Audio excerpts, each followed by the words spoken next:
Anda kembali di Sapa Indonesia Pagi, Saudara. Ribuan orang meninggalkan wilayah Khan Younis setelah militer Israel memperluas operasi serangan darat ke wilayah Gaza Selatan. Sebagian besar dari warga yang meninggalkan Khan Younis menuju Rafah dekat dengan perbatasan Mesir. Mereka berkendara dengan membawa banyak barang bawaan. Warga memilih meninggalkan wilayah Gaza Selatan seiring dengan militer Israel yang memperluas serangan darat ke wilayah Khan Younis. Militer Israel juga mengatakan serangan akan terus dilakukan dengan upaya menghancurkan Hamas dan menyelamatkan warga Israel yang disandera. قصف شديد جدا بالنسبة لنا يعني وما نمناش طول الليل يعني من كتر الخوف يعني وطلعنا الصبح مشينا ندور المكان نطلع فيه وهذا اللي صار واليهود طبعا وصلت الجامعة الأقصى وصارت تقصف الطيارة هذه تطخ علينا يعني رصاص والرصاص يجي عندنا في الخيمة يعني كان الوضع صعب جدا يعني. Saudara, baru saja Menteri Luar Negeri Indonesia Retno Marsudi berbicara di forum debat terbuka Dewan Keamanan PBB di markas PBB di New York, Amerika Serikat, membahas situasi di Palestina. Menlu Retno menegaskan posisi Indonesia untuk terus mendukung Palestina dan meminta Dewan Keamanan PBB segera menghentikan perang di Gaza. Madam President, I'm here today for the third time in 3 months. Joining the Council debate on Palestine to reaffirm Indonesia's unwavering commitment to stand with Palestine, to declare that Indonesia will not rest until we see justice and dignity restored for the Palestinian people. I'm also here to remind Council members that you have a great mandate to maintain international peace and security, not to tolerate wars, and especially not genocide. Madam President, the UN Charter is clear. The Security Council resolutions are binding and must be enforced. My question today, how many resolutions been adopted on Palestine? How many are enforced? Where must Palestine go when for decades the Council fails to act on its own resolution while Israel kills Palestinians with impunity? Once again, I urge Council members to stop the everyday horrors faced by the Palestinians in Gaza and the West Bank. Sebelum menghadiri forum debat terbuka Dewan Keamanan PBB, Menteri Luar Negeri Retno Marsudi pekan lalu mengumpulkan pakar hukum internasional untuk berdiskusi soal dukungan kemerdekaan Palestina. Apakah hasil diskusi ini yang disampaikan Menlu Retno di New York atau justru bersiap ikut menggugat Israel? Kita akan langsung tanyakan. Sudah ada 2 narasumber pagi ini, juru bicara Kemenlu, lalu Muhammad Iqbal dan juga pakar hukum internasional yang juga diundang Menlu dalam diskusi, Hikmahanto Juwana. Selamat pagi Bapak-Bapak. Selamat pagi. Selamat pagi Prof. Hikmahanto. Selamat pagi Pak Dubes Iqbal. Saya ke Pak Lalu sebentar ya, Prof. Hikmah. Ini Pak Lalu tadi sudah kita cuplik sedikit yang disampaikan Menteri Retno Marsudi di New York. Apakah yang disampaikan itu juga merupakan hasil dari pertemuan pakar hukum internasional yang digelar pekan lalu? Sebenarnya ini satu rangkaian dari upaya Indonesia untuk memberikan dukungan maksimal kepada Palestina. Tetapi ini 2 hal yang berbeda sebetulnya. Ini upaya di Dewan Keamanan PBB, yang satu lagi adalah upaya di Mahkamah Internasional. Ini satu rangkaian. Seperti disampaikan oleh Bu Menlu tadi bahwa Indonesia tidak akan berhenti memberikan dukungannya kepada Palestina sampai dengan Palestina bisa mendapatkan hak-haknya sebagai sebuah bangsa gitu. Jadi sekali lagi ini 2 hal yang berbeda, tapi ini dalam satu rangkaian upaya kita untuk memberikan dukungan kepada Palestina. Oke. Prof. Hikmah, yang ketika pekan lalu ikut serta dalam pakar hukum internasional yang diundang ke Kementerian Luar Negeri, apa yang disampaikan? Jadi pertama perlu saya sampaikan di sini memang seperti Pak Dubes lalu Iqbal sampaikan bahwa ini 2 hal yang berbeda, tapi ini rangkaian bagaimana komitmen Indonesia terhadap rakyat Palestina dan nasib Palestina ke depan. Perlu saya sampaikan bahwa kami diundang karena Kementerian Luar Negeri diminta untuk memberikan masukan kepada ICJ, International Court of Justice. Ini bukan upaya yang dilakukan oleh Afrika Selatan menggugat Israel. Ini berbeda.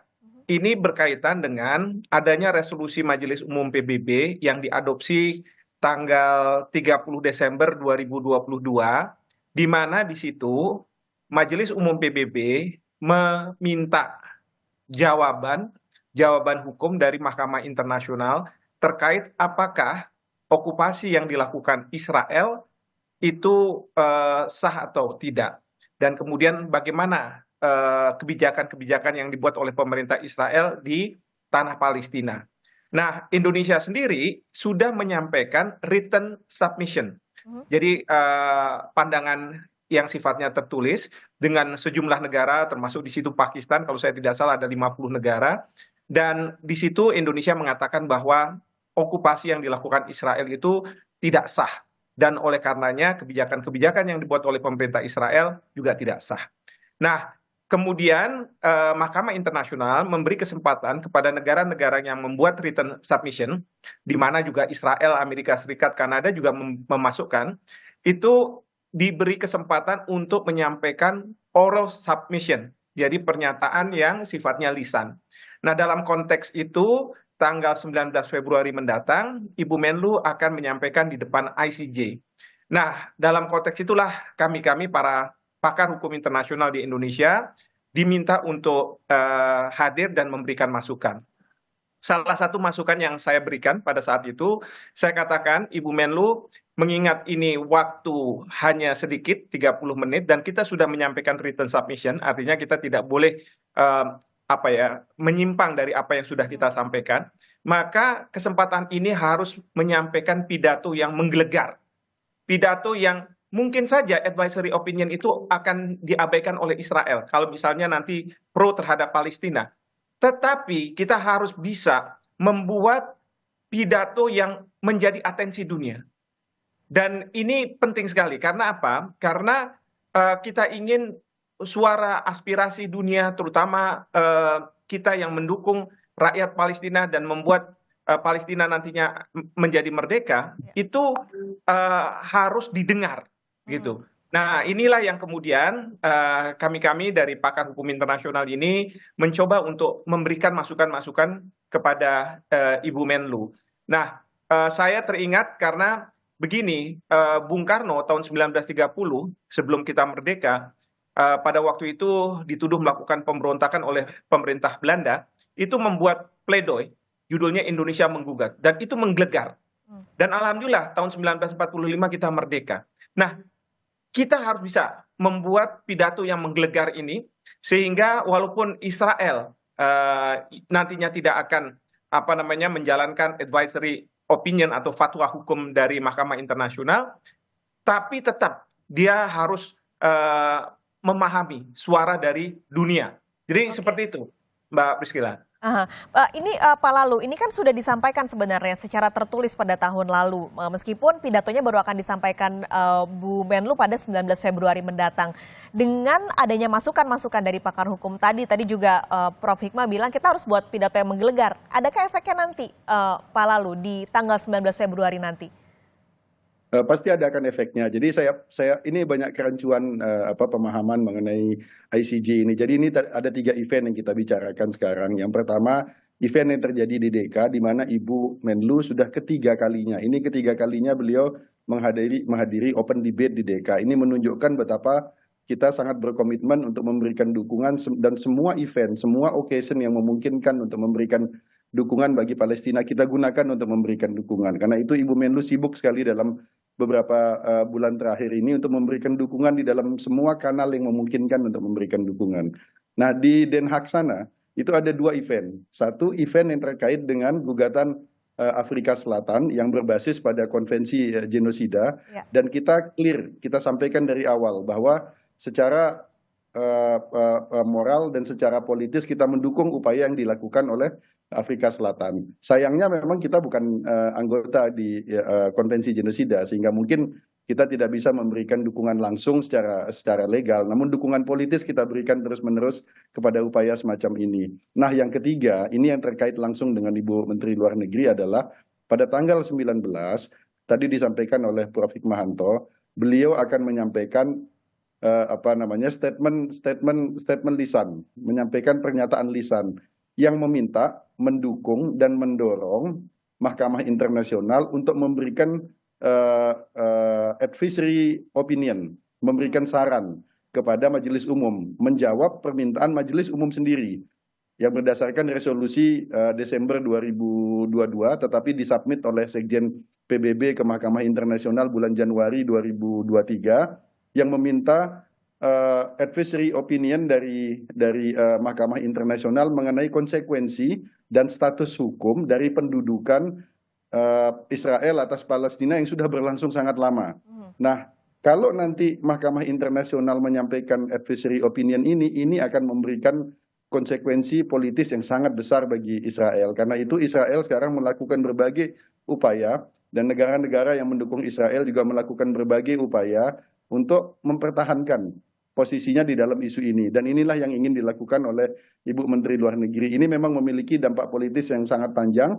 Setidak-tidaknya Majelis Umum PBB memiliki dasar hukum untuk melakukan upaya-upaya lebih lanjut atas dasar dari advisory opinion yang diberikan oleh Mahkamah Internasional tersebut. Oke, ini saya penasaran apa konsekuensi politiknya. Tapi jangan dijawab dulu Bapak-Bapak, kita akan jeda sejenak. Usai jeda kita akan kembali perbincangan soal ini. Sampai Indonesia Pagi segera kembali.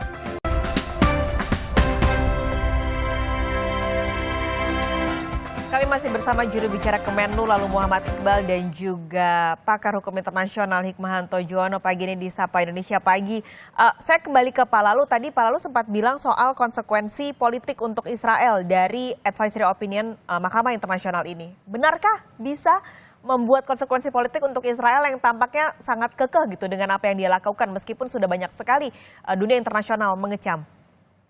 Ya, kita tahu memang Israel ini akan stubborn gitu dalam bukan hanya kali ini, hampir semua resolusi Dewan Keamanan PBB juga diignore oleh Israel. Karena itu di dalam statementnya kemarin tanggal 23 sore waktu New York, Bu Menlu kan mempertanyakan itu gitu loh, bahwa Dewan Keamanan PBB ini tugasnya untuk menjaga perdamaian, bukan untuk membiarkan terjadinya pembunuhan, apalagi genosida gitu. Itu yang dipertanyakan Bu Menlu. Kita sadar betul bahwa itu sikap Israel gitu.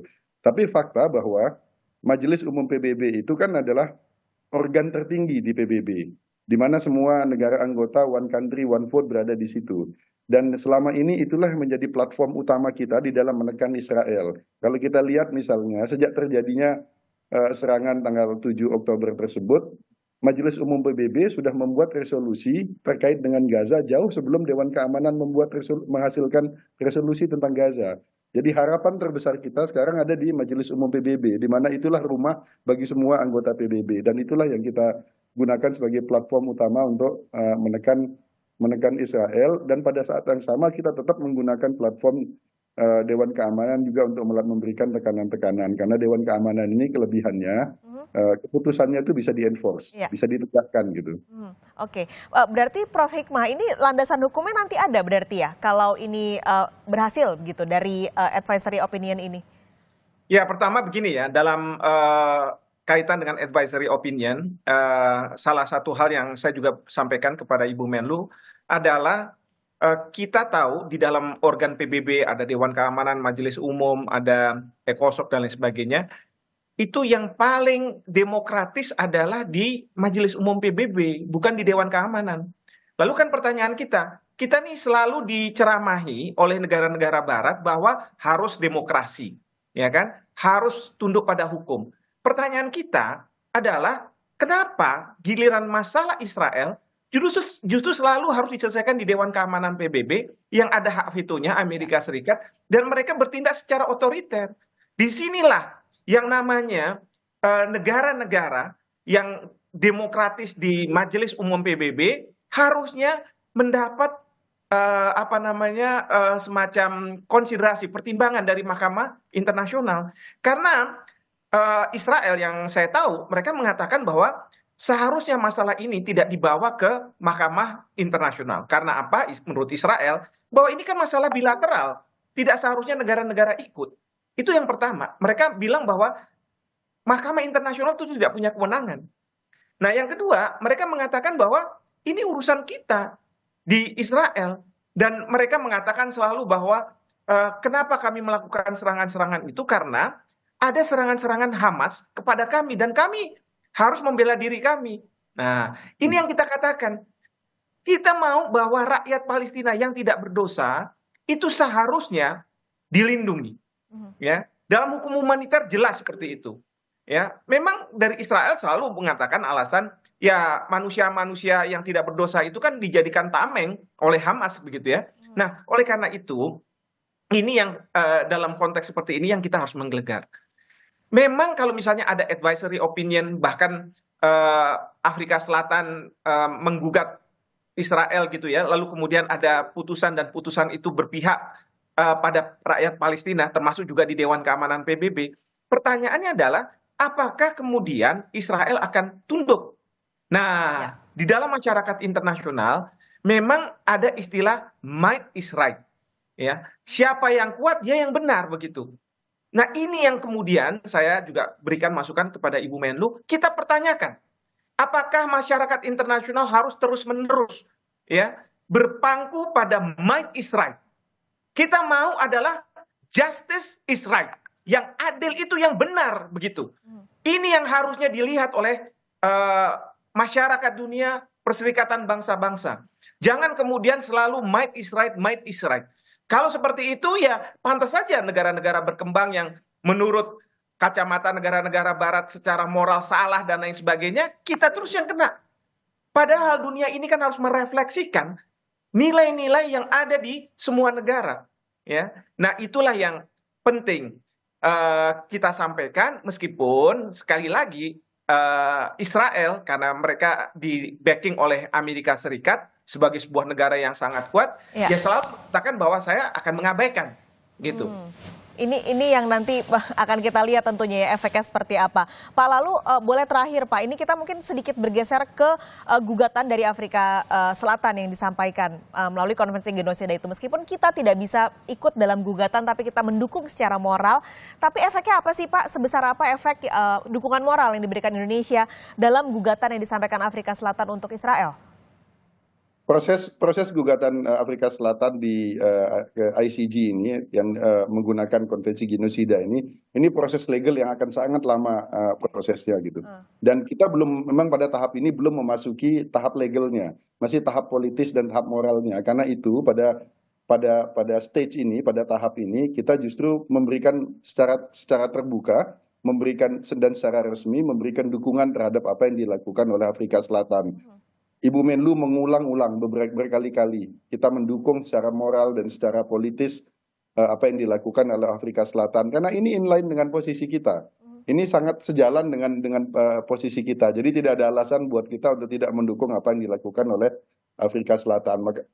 In the meantime, Ibu Menlu juga memberikan fokus juga ke Dewan Keamanan. Walaupun seperti tadi disampaikan oleh Prof. Hikmahanto bahwa berkali-kali diignore. Tapi kalau didengarkan baik-baik apa yang disampaikan oleh Menlu dalam pidato terakhirnya di Dewan Keamanan, kali ini pidato Bu Menlu di Dewan Keamanan itu bukan lagi ditujukan kepada negara-negara pendukung Israel. Justru kepada Dewan Keamanan banyak ditujukan. Beliau mengatakan berapa banyak resolusi mengenai Palestina yang telah diadopsi dan berapa banyak yang telah dilaksanakan. Jadi itu gugatan terhadap itu mempertanyakan lagi legitimasi daripada Dewan Keamanan. Lalu beliau menanyakan, kalau begini kondisinya selama berpuluh-puluh tahun, terus Palestina harus mengadu ke siapa gitu loh. Kalau bukan kepada Dewan Keamanan yang selama ini yang memang mandatnya adalah untuk menjaga perdamaian dan keamanan gitu loh. Ketika kita bicara mengenai masalah Israel, negara-negara pendukungnya selalu bicara mengenai masalah hak. Hak bagi Israel untuk mendapatkan keamanan, hak bagi Israel untuk membela diri. Lalu ketika kita bicara mengenai Palestina, kita lupa bicara mengenai hak. Apakah bangsa Palestina itu bukan manusia sehingga dia tidak berhak mendapatkan hak-haknya juga, berhak untuk membela dirinya, berhak untuk memiliki keamanan gitu loh. Faktanya kan Palestina sudah berada di situ sebelum Israel datang. Tapi kenapa kita bicara Israel selalu bicara bahwa Israel lah yang berhak untuk dipikirkan mengenai keamanan dan haknya untuk membela diri gitu. Ini semua hal-hal yang disampaikan oleh Bu Menlu di dalam pidato terakhirnya. Jadi pidato terakhir Bu Menlu di Dewan Keamanan kali ini agak berbeda dengan sebelumnya. beliau banyak justru mempertanyakan mengenai apa peran Dewan Keamanan. Kapan Dewan Keamanan akan menjalankan mandatnya yang diberikan oleh dunia untuk menjaga keamanan dan perdamaian tersebut. Pertanyaan yang sama yang juga sebenarnya diajukan oleh masyarakat internasional, kemana Dewan Keamanan PBB. Pak Lalu, terima kasih. Kita tunggu pidato yang akan disampaikan oleh Menlu Retno Marsudi pada tanggal 19 Februari dengan harapan tentu tadi Prof. Hikmah bilang yang adil yang harus menang, yang adil tentunya yang tidak semakin mengorbankan rakyat banyak. Terima kasih banyak Prof. Hikmah, Pak Lalu sudah bergabung pagi ini di Sapa Indonesia Pagi. Sehat selalu Bapak-Bapak. Terima kasih.